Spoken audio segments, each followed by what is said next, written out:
जय श्री कृष्णा। राधे राधे भक्त जैनों, आज आप श्रवण करेंगे श्री सत्यनारायण भगवान की व्रत कथा। पहला अध्याय।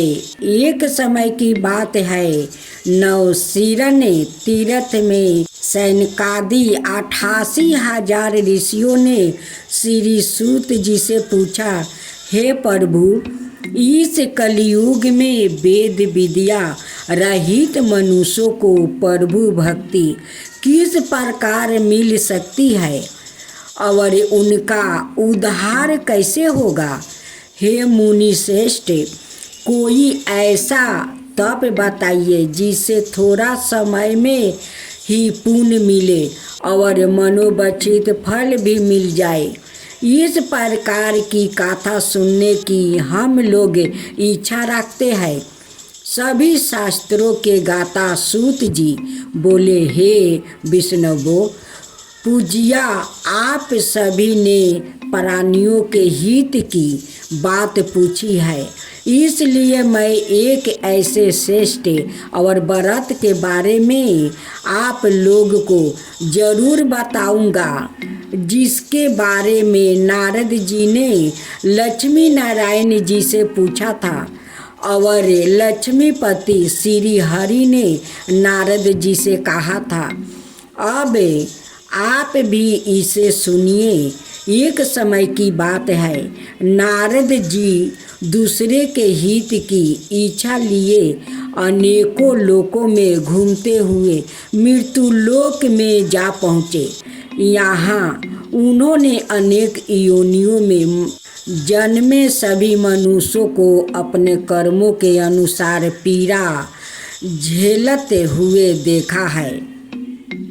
उनका दुख देख कर नारद जी सोचने लगे कि ऐसा क्या किया जाए जिससे निश्चित रूप से मानव के दुखों का अंत हो जाए। इसी विचार पर मनन करते हुए वो विष्णु लोक में गया। वहाँ वह नारायण की स्तुति करने लगा और बोले, हे भगवान, आप अत्यंत शक्ति से प्रसन्न है। निर्गुण प्रणाम। नारद जी की स्तुति सुन विष्णु भगवान बोले, मुनि श्रेष्ठ, आपके मन में क्या बात है उसे निसंकोच कहे। इस पर नारद मुनि बोले कि मृत्यु लोक में अनेक योनियों में जन्मे मनुष्य अपने कर्मों के द्वारा अनेकों दुख से दुखी हो रहे हैं। हे प्रभु, आप तो यह बताइए कि वो मनुष्य थोड़े प्रयास से ही अपने दुखों से कैसे छुटकारा पा सकते हैं। तब श्री हरि बोले, हे नारद, मनुष्यों की भलाई के लिए तुमने बहुत उत्तम प्रश्न पूछा है। स्वर्ग लोक और मृत्यु लोक दोनों में एक दुर्लभ उत्तम व्रत है जो पुण्य देने वाला है। आज प्रेम वश होकर मैं उसे तुमसे कहता हूँ। श्री सत्यनारायण भगवान का व्रत अच्छी तरह विधि पूर्वक करके मनुष्य तुरंत ही यहाँ सुख भोग करे मरने पर मोक्ष पाता है। श्री हरि के वचन सुन नारद जी बोले कि उस व्रत का फल क्या है प्रभु, और उसका विधान क्या है। यह व्रत किसने किया था, इस व्रत को किस दिन करना चाहिए, आप सब कुछ विस्तार से बताइए। नारद जी की बात सुनकर फिर श्री हरि बोले, दुख और शोक को दूर करने वाला यह सभी स्थानों पर विजय दिलाने वाला है। मानव को भक्ति और श्रद्धा के साथ शाम को श्री सत्यनारायण की पूजा धर्म परायण होकर ब्राह्मणों वो बंधुओं के साथ करने से ही यथाशक्ति अनुसार भक्ति भाव से भगवान का भोग लगाए, आरती गाए और ब्राह्मणों सहित बंधुओं को भी भोजन कराए। उसके बाद सवाए भोजन करे, कीर्तन भजन के साथ भगवान की भक्ति में लीन हो जाए। इस तरह से सत्यनारायण भगवान का यह व्रत करने पर मनुष्य की सारी इच्छाएं निश्चित रूप से पूरी होती है। इस कलियुग में अर्थात कलियुग में मृत्यु लोक में मोक्ष का ही एक सरल उपाय बताया गया है। श्री मन नारायण नारायण नारायण, भज मन नारायण नारायण, भज मन नारायण नारायण।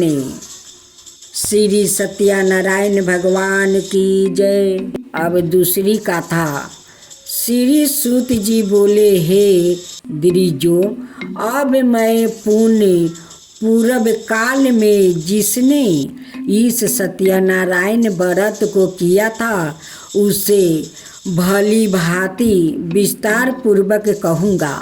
रमणी काशी नाम का नगर में कोई अत्यंत निर्धन ब्राह्मण रहता था। भूख और प्यास से व्याकुल होकर वो प्रतिदिन पृथ्वी पर भटकता रहता था। ब्राह्मण प्रिया भगवान ने उस दुखी ब्राह्मण को देखकर वृद्धा ब्राह्मण का रूप धारण करके उसे धीरज से आदर पूर्वक पूछा, हे वीर्ये, प्रतिदिन अत्यंत दुखी होकर तुम किस लिए पृथ्वी पर भ्रमण करते रहते हो? हे द्विज श्रेष्ठ, यह सब बतलाओ, मैं सुनना चाहता हूँ। ब्राह्मण बोला, प्रभु, मैं अत्यंत दरिद्रता ब्राह्मण हूँ और भिक्षा के लिए ही पृथ्वी पर घूमता करता हूँ। यदि मेरी इस दरिद्रता को दूर करने का कोई उपाय जानते हो तो कृपा पूर्वक बतलाइए। वृद्धा ब्राह्मण बोला, हे ब्राह्मण देव, सत्यनारायण भगवान विष्णु अभिष्ट फल को देने वाले हैं। हे वीर्या, तुम उनका उत्तम व्रत करो, जिसे करने से मनुष्य सभी दुखों से वो मुक्ति हो जाता है। व्रत के विधान को भी ब्राह्मण से प्रयत्न पूर्वक कहकर वृद्धा ब्राह्मण रूपी धारी भगवान विष्णु वही पर अंतर्ध्यान हो गए। वृद्धा ब्राह्मण ने जैसा कहा है उस व्रत को अच्छी प्रकार से वैसे ही करूँगा। यह सोचते हुए उस ब्राह्मण को रात में नींद नहीं आई। अगले दिन प्रातःकाल उठकर सत्यनारायण का व्रत करूँगा ऐसा संकल्प करके वो ब्राह्मण भिक्षा के लिए चल पड़ा। उस दिन ब्राह्मण को भिक्षा में बहुत सा धन प्राप्ति हुआ। उसी धन से उसने बंधुओं के साथ भगवान सत्यनारायण का व्रत किया। इस व्रत के प्रभाव से वो श्रेष्ठ ब्राह्मण सभी दुखों से मुक्ति होकर समस्त विपत्तियों से संपन्न हो गया। उस दिन से लेकर प्रत्येक महीने उसने यह व्रत किया। इस प्रकार भगवान सत्यनारायण के इस व्रत को करके वो श्रेष्ठ ब्राह्मण सभी पापों से मुक्ति हो गया और उसने दुर्लभ मोक्ष पद को प्राप्ति किया। हे वीर्या, पृथ्वी पर जब भी कोई मनुष्य श्री सत्यनारायण का व्रत करेगा उसी समय उसके समस्त दुख नष्ट हो जाएगा। हे ब्राह्मणों, इस प्रकार भगवान सत्यनारायण ने महात्मा नारद जी से जो कुछ कहा मैंने वो सब आप लोग से कह दिया है। आगे अब और क्या कहूँ। हे मुनिवर, इस पृथ्वी पर उस ब्राह्मण से सुने हुए इस व्रत को किसने किया, हम वह सब सुनना चाहते हैं। उस व्रत पर हमारी श्रद्धा हो रही है। श्री सूत जी बोले, मुनियों, पृथ्वी पर जिसने यह व्रत किया है उसे आप लोग सुनो। एक बार वो देवजी श्रेष्ठ अपनी धन संपत्ति के अनुसार बंधुओं और परिवारों जनों के साथ व्रत करने के लिए उद्यत हुआ। इसी बीच एक लकड़हारा वहाँ आया और लकड़ी बाहर राख कर उस ब्राह्मण के घर गया। प्यास से व्याकुल वह उस ब्राह्मण को व्रत करता हुआ देखा। प्रणाम करके उसने बोला, प्रभु, आप यह क्या कर रहे हैं? इसके करने से किस फल की प्राप्ति होती है? विस्तार पूर्वक मुझसे कहिए। वीर्य ने कहा, यह सत्यनारायण का व्रत है जो सभी मनोरथ को प्रदान करने वाला है। उसी के प्रभाव से मुझे यह सब महान धन धनाए आदि प्राप्ति हुआ है। जल पीकर और प्रसाद ग्रहण करके वह नगर चला गया। सत्यनारायण देव के लिए मन से ऐसा सोचने लगा कि आज लकड़ी बेचने से जो धन प्राप्ति होगा उसी धन से भगवान सत्यनारायण का श्रेष्ठ व्रत करूँगा। इस प्रकार मन से चिंतन करता हुआ लकड़ी को मस्तक पर राख कर उस सुंदर नगर में गया जहाँ धन संपन्न लोग रहते थे। उस दिन उसने लकड़ी का दोगुना मूल्य प्राप्ति किया। इसके बाद प्रसन्न हृदय होकर वह पके हुए केले का फल, शक्कर, घी, दूध और गेहूं का चूरन सवाए मात्रा में लेकर अपने घर आया। तत्पश्चात उसने अपने बंधुओं को बुलाकर विधि विधान से भगवान श्री सत्यनारायण का व्रत किया। उस व्रत के प्रभाव से वो धन पुत्र से संपन्न हो गया और इस लोक में अनेक दुखों का उपभोग कर अंत में सतपुर अर्थात वैकुंठ चला गया। अब तीसरा कथा। सूत जी बोले, हे श्रेष्ठ मुनियों, अब आगे की कथा कहता हूँ।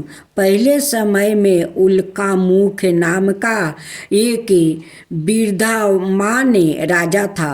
वह सत्य भक्त और जितेंद्रिया था। प्रतिदिन देव स्थानों पर जाता और निर्धनों को धन देकर उनके कष्ट दूर करता था। उसकी पत्नी कमल के समान मुख वाली थी, सती साध्वी थी। भाद्राशिला नदी के तट पर उन दोनों ने श्री सत्यनारायण भगवान का व्रत किया। उसी समय साधु नाम एक वेश्या आया।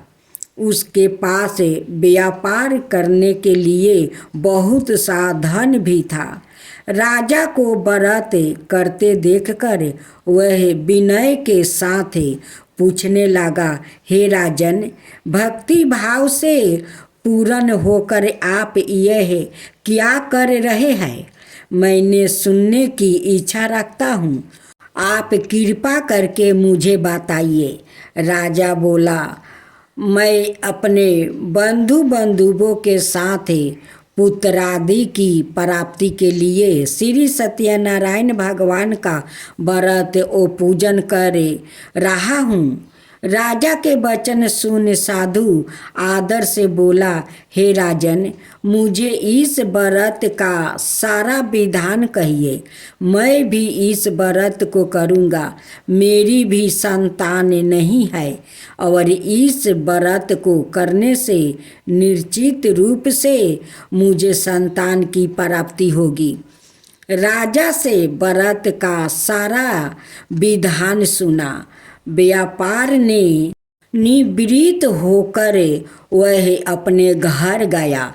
साधु ने अपनी पत्नी को संतान देने वाली इस व्रत का वर्णन कह सुनाया और कहा कि जब मेरी संतान होगी तब मैं इस व्रत को करूँगा। साधु ने इस तरह के वचन अपनी पत्नी लीलावती से कहा। एक दिन लीलावती पति के साथ आनंदित हो सांसारिक धर्म में प्रवृत्त हो गई। सत्यनारायण भगवान की कृपा से गर्भवती हो गई। 10वें महीने में उसके गर्भ से एक सुंदर कन्या ने जन्म लिया। माता पिता ने अपनी कन्या का नाम कालापति रखा। एक दिन कालावती के माँ लीलावती ने अपने पति को याद दिलाई कि आपने सत्यनारायण भगवान के जिस व्रत को करने का संकल्प किया था उसे करने का समय आ गया है। आप इस व्रत को करिए। साधु बोला कि हे वीर्य, इस व्रत को मैं उसका विवाह पर करूँगा। इस प्रकार अपनी पत्नी को आश्वासन देकर वो नगर को चला गया। साधु ने एक बार नगर में अपनी कन्या को सखियों के साथ देखा तो उसे लगा कि उसकी कन्या अब विवाह योग्य हो गई है और उसने कन्या के योग्य वर ढूंढना शुरू कर दिया। एक दिन साधु की बात को ध्यान में रखते हुए एक नगर में पहुंच गया और वहां देखभाल कर लड़की के सुयोग्य मानिक पुत्र को ले आया। सुयोग्य लड़के को देखा। साधु ने बंधुओं को बुलाकर अपनी पुत्री का विवाह करवा दिया। लेकिन दुर्भाग्य की बात ये कि साधु ने अभी श्री सत्यनारायण भगवान का व्रत नहीं किया। इस पर श्री सत्यनारायण भगवान क्रोधित हो गए और श्राप दिया। अपने कार्य में कुशल साधु बनिया जमाई को लेकर समुद्र के पास स्थित होकर रत्नासरपुर नगर में गया। वहां जाकर दामाद ससुर दोनों मिलकर चंद्रकेतु राजा के नगर में व्यापार करने लगा। एक दिन भगवान सत्यनारायण की माया से एक चोर राजा का धन चुरा कर भाग रहा था। उसने राजा के सिपाहियों को अपनी पीछा करते देखकर चुराया हुआ धन वहां रख दिया जहां साधु अपने जमाई के साथ ठहरा हुआ था। राजा के सिपाहियों ने साधु वेश्या के पास राजा का धन पारा देखा तो वह ससुर जमाई दोनों को बांध कर प्रसन्नता से राजा के पास ले गया और कहा कि उन दोनों चोर हम पकड़ लाए हैं, आप आगे की कार्यवाही की आज्ञा दीजिए। राजा की आज्ञा से उन दोनों को कठिन कारावास में डाल दिया गया और उनका सारा धन भी उसने छीन लिया गया।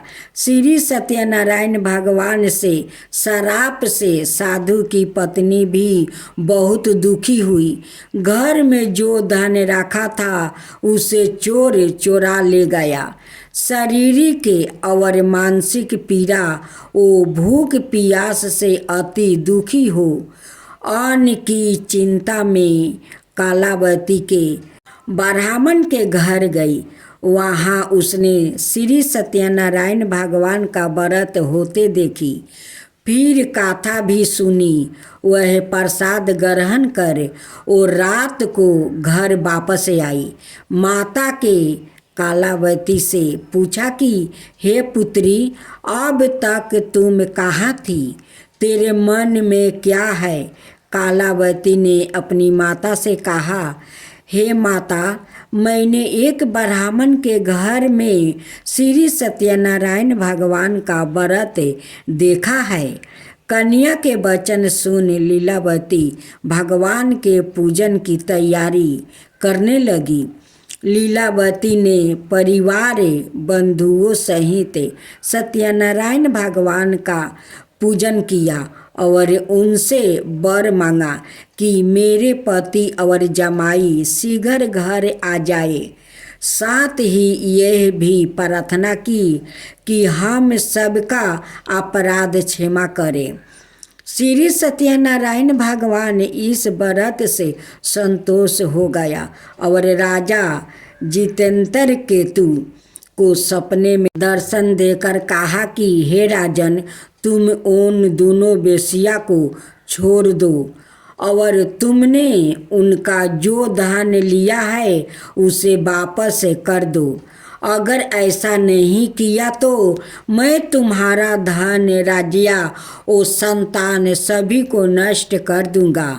राजा को यह सब कहकर वो अंतर्ध्यान हो गए। प्रात काल सभा में राजा ने अपना सपना सुनाया। फिर बोले कि उन दोनों को कैद से मुक्ति कर सभा में ले आओ। दोनों ने आते ही राजा को प्रणाम किया। राजा बोला, महानुभाव, भागे बस ऐसा कठिन दुख तुम्हें प्राप्ति हुआ है, लेकिन अब तुम्हें कोई भय नहीं है। ऐसा कहकर राजा ने उन दोनों को नए वस्तु आभूषण भी पहनाया और जितना धन उनका लिया था उससे दोगुना धन वापस कर दिया। दोनों वेश्या अपने घर को चल दिया। अब चौथा अध्याय। श्री सूत जी बोले, साधु विनय मंगल चरण और ब्राह्मणों को धन देकर अपने नगर के लिए चल पड़ा। साधु के कुछ दूर जाने पर भगवान सत्यनारायण की उसकी सत्यता की परीक्षा के विषय में जिज्ञासा हुआ। साधु, तुम्हारी नाव में क्या भरा है?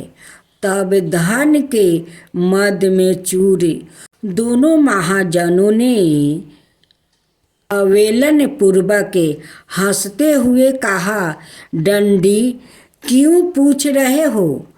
क्या कुछ दरबे लेने की इच्छा है? हमारी नाव में तो लाता और पते आदि भरे हैं। ऐसी निष्ठुर वाणी सुनकर तुम्हारी बात सच हो जाए।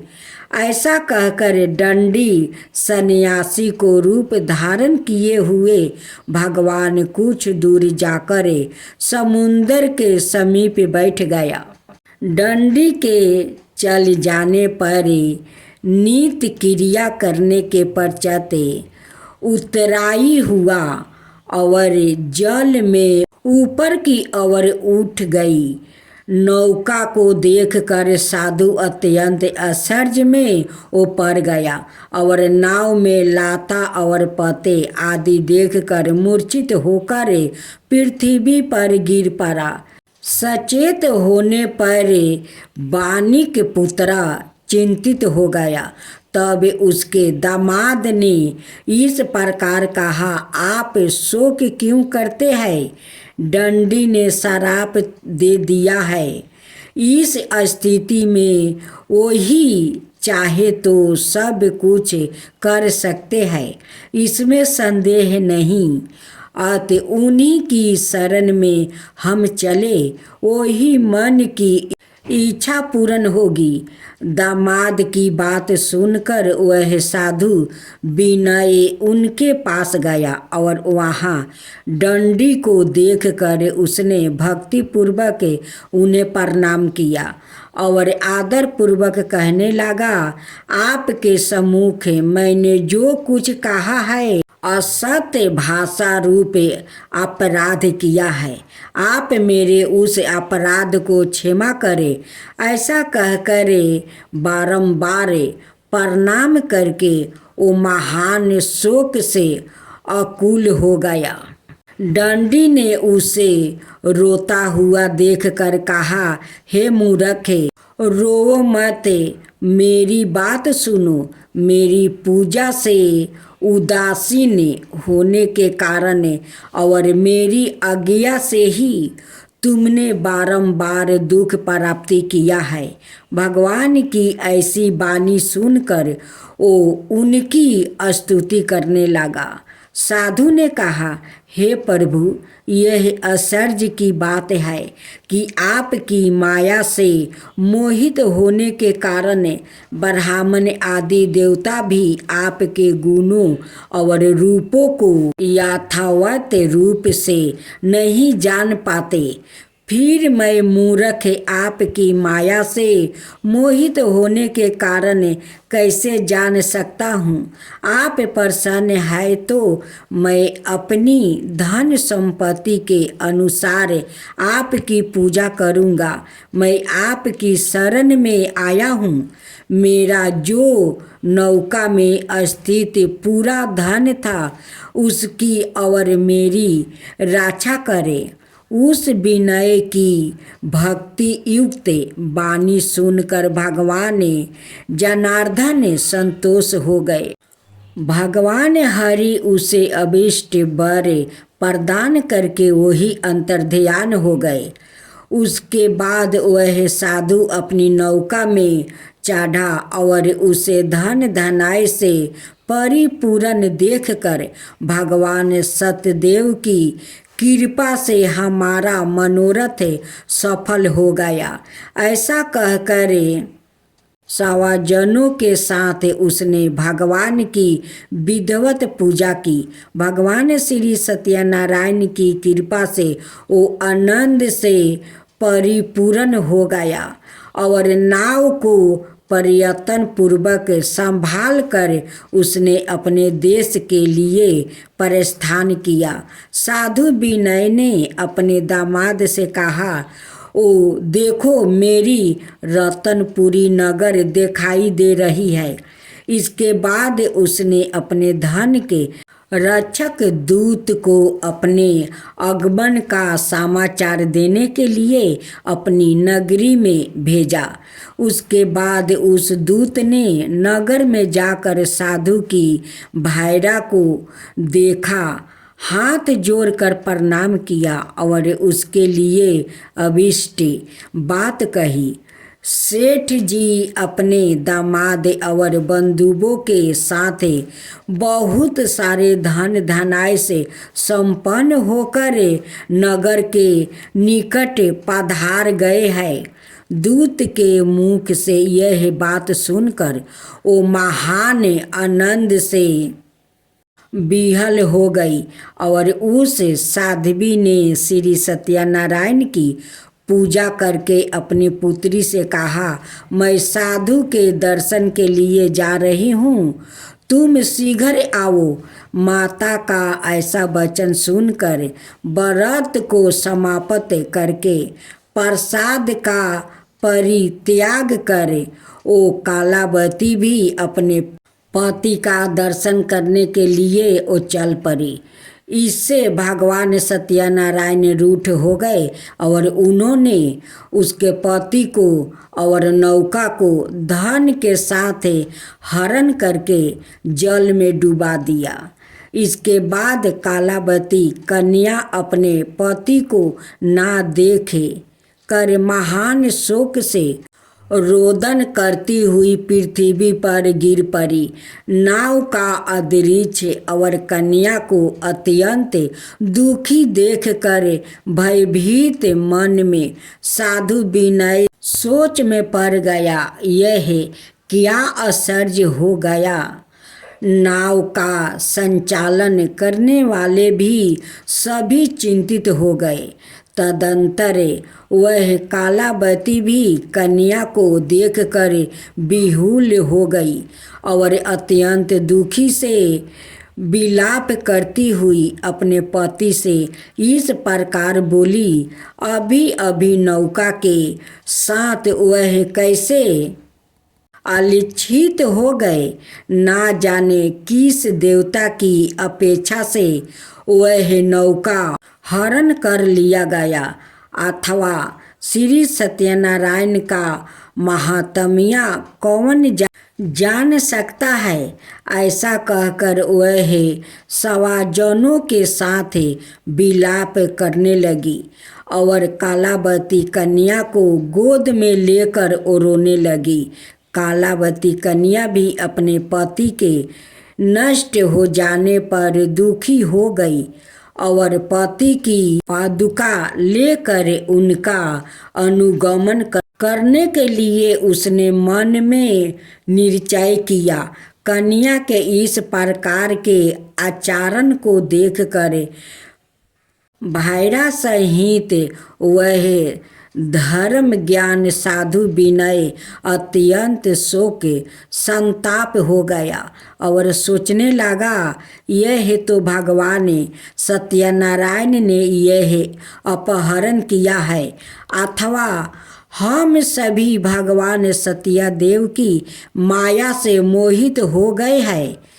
अपनी धन शक्ति के अनुसार मैं भगवान श्री सत्यनारायण की पूजा करूँगा।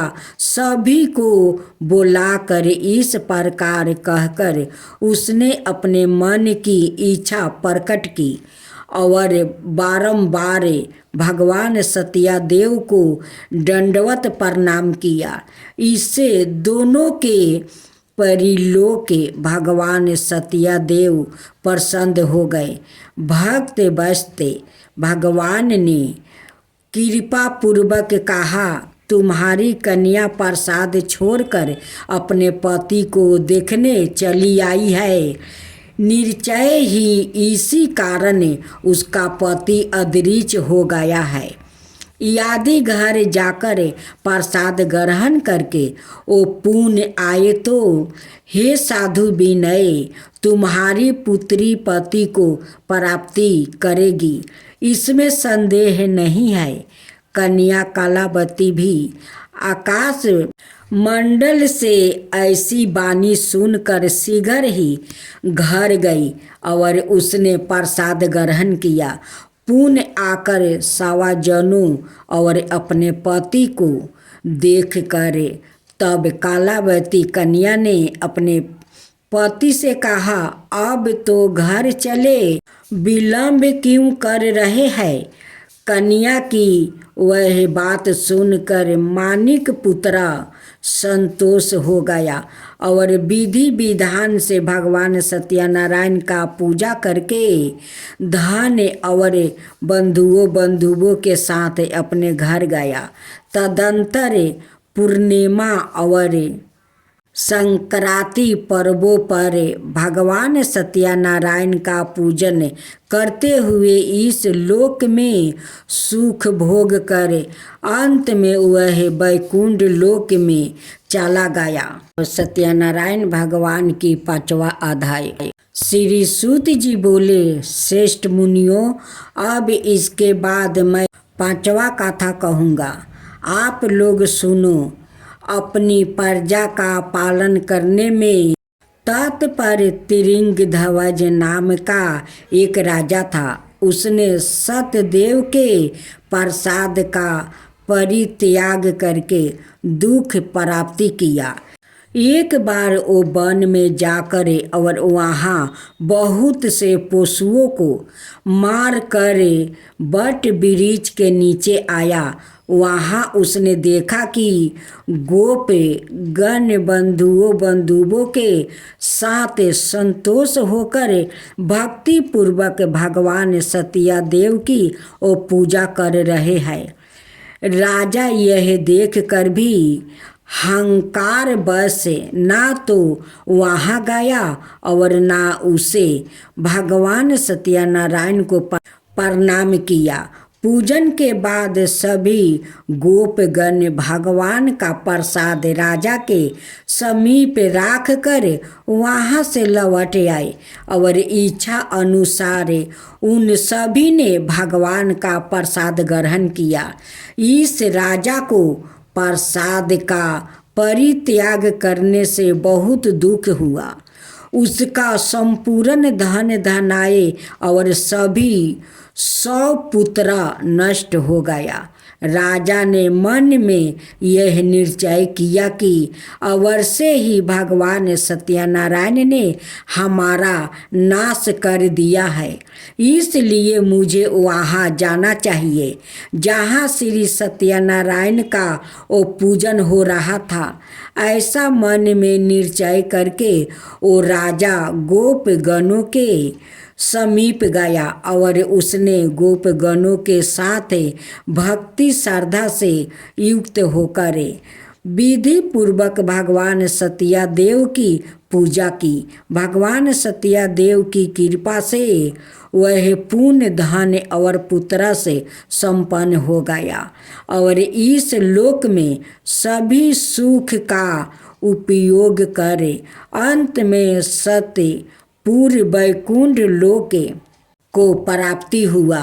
श्री सूत जी कहते हैं, जो व्याकृत इस परम दुर्लभ श्री सत्यनारायण के व्रत को करता है और पुण्यमयी और फल दायिनी भगवान की गाथा को भक्ति युक्त होकर सुनता है, उसे भगवान सत्यनारायण की कृपा से धन धनाए आदि की प्राप्ति होती है। दलिद्रता धनवान हो जाता है। धनवान में पारा हुआ बंधन से मुक्ति हो जाता है। डरा हुआ व्याकृत भय मुक्ति हो जाता है। यह सत्य बात है, इसमें संदेह नहीं। इस लोक में वह सभी इस पीत फलों का भोग प्राप्ति करके अंत में सत्य पूरे वैकुंठ लोक को जाता है। हे ब्राह्मणों, इस प्रकार मैंने आप लोग से भगवान सत्यनारायण के व्रत को कहा, जिसे करके मनुष्य सभी दुखों से मुक्ति हो जाता है। कलयुग में तो भगवान सत्यादेव की पूजा विशेष फल प्रदान करने वाली है। भगवान विष्णु को ही कुछ लोग कल, कुछ लोग सत्य, कोई ईसे और कोई सतदेव और दूसरे लोग सत्यनारायण नाम से कहेंगे। इनके रूप धारण करके भगवान सत्यनारायण सभी का मनोरथ सिद्ध करते हैं। कलयुग में संतान भगवान विष्णु ही सत्य व्रत रूप धारण करके सभी का मनोरथ पूर्ण करने वाले होंगे। हे श्रेष्ठ मुनियों, जो व्याकृत नित भगवान सत्यनारायण की इस व्रत गाथा को पढ़ता है, सुनता है, भगवान सत्यनारायण की कृपा से उसके सभी पाप नष्ट हो जाते हैं। हे मुनीश्वरे, पूर्व काल में जितना लोग ने भगवान सत्यनारायण का व्रत किया था, उसके अगले जन्म का वृत्तांत कहता हूँ, आप लोग सुनो। महान प्रगास मापन संत नंद नाम के ब्राह्मण सत्यनारायण व्रत करने के प्रभाव से दूसरे जन्म में सुदामा नाम का ब्राह्मण हुआ और उस जन्म में भगवान श्री कृष्णा का ध्यान करके उन्होंने मोक्ष प्राप्ति किया। लकड़हारा भिलल गुहो का राजा हुआ और अगले जन्म में उसने भगवान श्री राम की सेवा करके मोक्ष प्राप्ति किया। महाराज उल्खा मुख दूसरे जन्म में राजा दशरथ हुआ, जिन्होंने श्री रंगनाथ जी की पूजा करके अंत में वैकुंठ प्राप्ति किया। इसी प्रकार धर्मी के और सत्य व्रती साधु पिछले जन्म के सत्य व्रत के प्रभाव से दूसरे जन्म में मोरध्वज नाम का राजा हुआ। उसने आरे से चीर कर अपने पुत्र की आधी देह भगवान विष्णु को अर्पित कर मोक्ष प्राप्ति किया। महाराज तिरगंधध्वज जन्मांतर में ब्रजमंडल में निवास करने वाले गोप हुआ और सभी राक्षसों का संहार करके उन्होंने भी भगवान का साउत धाम गोलक प्राप्ति किया। इस प्रकार श्री स्कंद पुराण के अंतगंत रेवा खंड में श्री सत्यनारायण व्रत कथा का यह 5वां अध्याय पूर्ण हुआ।